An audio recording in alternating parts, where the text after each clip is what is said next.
que são extremamente importantes. Eles acontecem com muita frequência no nosso país e no mundo.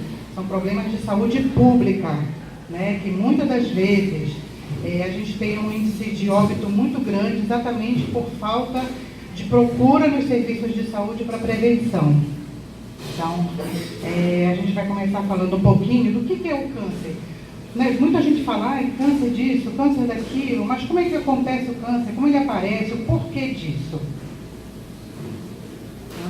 O câncer, ele é dado esse nome para mais de 100 doenças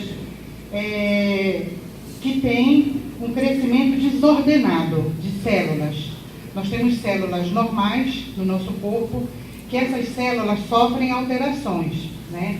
Essas alterações, quando esse crescimento é acelerado dessas células, acontece o quê? O acúmulo de células, que é o agente cancerígeno. Mas como isso acontece? Bom, falando um pouco no início dessa alteração celular, temos um fenômeno chamado de apoptose. A apoptose é uma morte celular. Mas a célula morre, por que ela morre? Nós temos células todos os dias do nosso corpo que fazem o que a gente chama de um suicídio, digamos assim. Por quê? Porque elas têm que ser renovadas. Todos os tecidos do nosso corpo, as células têm que ser renovadas, da pele, das mucosas, né? Às vezes a gente faz um exame de urina, que é muito comum vocês verem aqui, lá no ambulatório, exame de urina. Tem muita célula de descamação na minha urina, eu estou doente. Não, célula de descamação porque a mucosa da bexiga, ela descama e tem que ser renovada. Então, essas células sofrem essa alteração, elas morrem para poder novas células aparecerem, surgirem, renovarem. Então, essa morte celular é chamada de apoptose. Porém, o que acontece? Nós temos células normais que fazem uma vigilância, um rastreamento de todas as outras células que podem aparecer no nosso corpo, que são células que não são boas, são as células cancerígenas. O que acontece? Elas vão fazer essa vigilância nessa célula cancerígena para causar uma apoptose, ou seja, uma morte dessa célula cancerígena para que ela não se prolifere. Se tiver algum erro nessa vigilância, ou um erro dessas células normais, o que acontece? Uma dessas células cancerígenas, ela pode se multiplicar. Então, ela vai se multiplicar, ela vai sofrer uma mutação, vai se multiplicar de forma exagerada, desordenada, e com isso vai formar o quê? Os tumores, né? Os tumores cancerígenos. Então, nesse nosso organismo, por que acontece isso? Por diversas alterações. Alterações ambientais, alterações genéticas, né? Uso de produtos, de medicamentos que não são medicamentos éticos, que são fiscalizados pela Anvisa. Tem muita gente que toma produtos aí que não são legais, né? Então tem que ter muito cuidado. Então isso acontece exatamente, essa apoptose das células normais e a apoptose das células cancerígenas por algum defeito das células normais que não conseguiu destruir aquela célula. Câncer, ele tem várias denominações. Tem o carcinoma, tem o linfoma, tem o sarcoma e tem o melanoma. Cada denominação dessas vai ser de acordo com a localização desse tumor.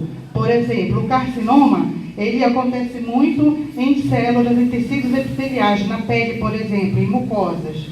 O linfoma, ele é muito mais ligado nos linfonodos, tá? Linfonódulos, onde tem as amígdalas, onde tem o baço, onde tem também as glândulas. Então, essas glândulas cancerígenas são chamadas de linfoma.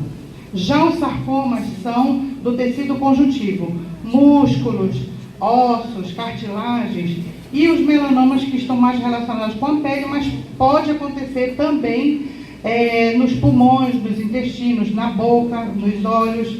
Então, essa denominação ela é dada de acordo com a localização, tá?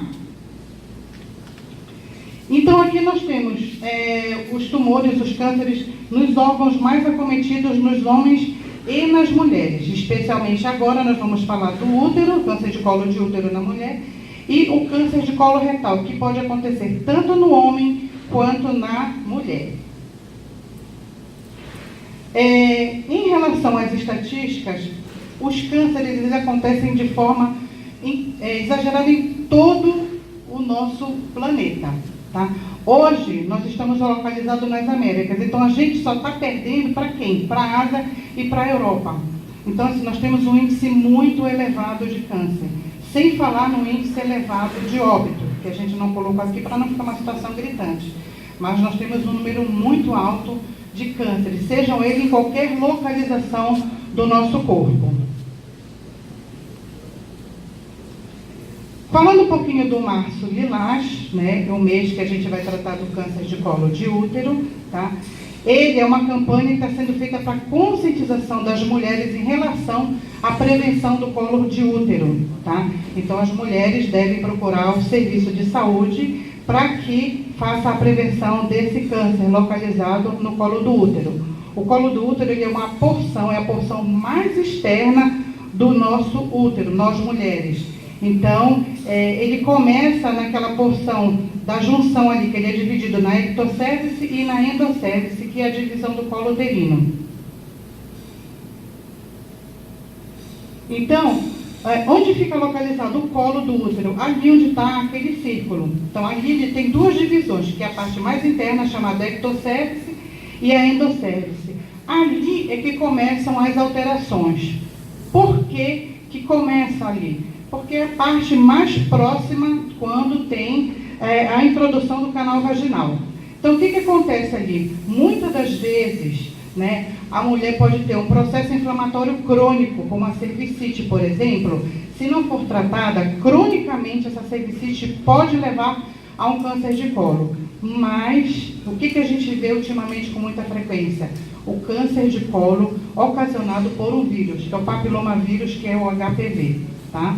O HPV ele já é existente nas mulheres, porém, ele fica naquela situação de que ele está incubado. Tem o vírus benigno e tem o vírus que é maligno. Então, para ser diagnosticado esse vírus, tem que fazer um exame dessa parte da cervix uterina. Né? É colhido o material através do Papa Nicolau para poder fazer esse exame aí e coletar o papilomavírus, através de uma captura híbrida. Então, essa região, se não tratada nessa fase da ectocérvice, ele pode invadir o endométrio, a cavidade uterina, e depois vai invadindo a musculatura, a serose e vai para outros órgãos. Então, a localização, ela começa mais no colo uterino, tá certo? E mais pela ectocérvice. A gente chama de JEC, que é junção escamo-colunar, que é exatamente aquela onde está aquele círculo ali. Quais são os sintomas? Bom, esses sintomas, gente, não vamos pensar que, porque apareceu um desses sintomas, eu estou com câncer. Não é isso. Isso é um alerta para que procure o serviço médico para fazer o exame. Sangramento vaginal intermitente. O que é isso? É aquele sangramento que acontece uma vez, não acontece outra, teve uma relação sexual, teve um sangramento de escape, né? Pode ter um ferimento naquele colo do útero, chamado de cupite, durante a relação sexual, tá? A glande pode tocar no colo uterino, e se tiver uma feridinha, ele vai sangrar. Então, aquilo é um sinal de que alguma coisa está errada, tá certo? Sangramento após a relação sexual também. Secreção vaginal anormal. Existe a secreção normal, que ela é clara e não tem cheiro. Se ela começa a modificar a coloração e se ela começa também a ter um cheiro diferente, tem que ficar alerta, porque alguma coisa está errada. Dor abdominal associada a queixas urinárias ou intestinais.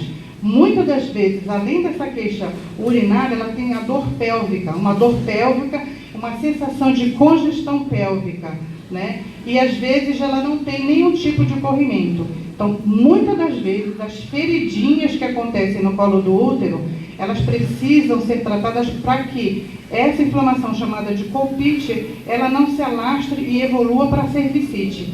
Daí, como está ferida, aquele tecido naquela região ele é muito friável, acontece o sangramento com aquele trauma durante o coito. Tá? Muitas das vezes também a mulher não apresenta sintomas, né, na fase inicial. Geralmente o câncer de colo é indolor. Tá? O que dói? são os sintomas provocados pelo trauma, pelo atrito, mas a feridazinha, a lesão mesmo cancerígena, especialmente a que fica dentro da endocéfise do colo, ela é indolor. E muitas das vezes acontece que ela é descoberta ao acaso durante um exame ginecológico, um Papa Nicolau, né, uma citologia oncótica, uma colposcopia, e aí consegue visualizar a lesão. Como que a gente pode fazer o diagnóstico? A princípio, primordialmente, tem que ser feito um Papa Nicolau, que é o exame de rotina, né, que nas mulheres entre 21 e 29 anos deve ser feito pelo menos a cada 3 anos. Tá? A partir dos 30 anos, se faz a cada 5 anos a pesquisa do HPV. Isso, gente, em condições normais que as pessoas, as mulheres, procuram o ginecologista, né, frequentemente. Por quê? Porque o ideal seria começar o exame ginecológico a partir da primeira relação sexual. E hoje, né, já caiu um pouquinho por terra essa idade, porque hoje os jovens começaram a vida sexual muito cedo. Então hoje você vê meninas com 13, 14, 15 anos, né, tendo relação sexual. Então o Papa Nicolau é importante desde a primeira relação, que é o que se pratica hoje com mais frequência. Mas em condições normais de mulheres que não têm relação sexual ou não têm nenhuma alteração, é importante que a partir dos 21 anos já comece a fazer esse exame de rastreamento. Tá? Mulheres com 65 anos que nos últimos 10 anos não tiveram nenhuma alteração no exame ginecológico, não há necessidade de se fazer esse exame de rotina, rotineiramente. E temos também, como prevenção, além dos exames ginecológicos, nós temos a vacina para o HPV. Quando que se deve tomar a vacina?